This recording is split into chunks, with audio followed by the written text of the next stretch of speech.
Union পরিষদের ভবনের দেয়ালে স্থাপন করা হয়েছে আবহাওয়া ডিসপ্লে বোর্ড। তবে অকেজ যন্ত্রগুলোতে জড়িয়ে আছে মাকড়সার জাল।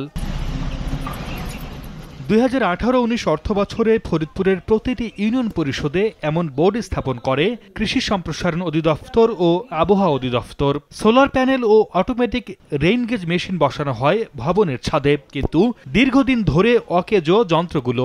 কৃষিকাজের জন্য দৈনিক তাপমাত্রা, বৃষ্টিপাত, ঝড়ের পূর্বাভাস সহ আবহাওয়ার 10টি বিষয়ে তথ্য সংগ্রহ ও প্রকাশের ব্যবস্থা থাকার কথা থাকলেও স্থানীয় কৃষকরা জানেন না এ প্রযুক্তির কথা। আমরা মনে করতাম যে এটা একটা জেনারেটর মেশিন, কিভাবে কি চালাইতে হয়, কিভাবে কি করতে হয়, আমাদের এলাকার কৃষকরা জানে না। উপজেলায় যতগুলো মেশিন আছে আমরা খোঁজ নিয়ে দেখেছি প্রত্যেকটা মেশিনই নষ্ট। কৃষি বিভাগের মাঠ পর্যায়ের কর্মকর্তারা বলছেন, যন্ত্রগুলো বিকল হওয়ায় মিলছে না সুফল।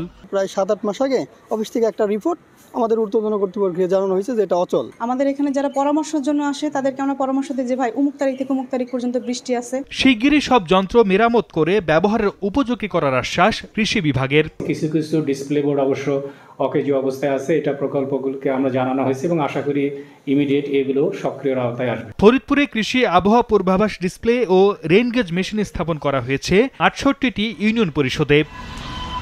সময় সংবাদ, ফরিদপুর।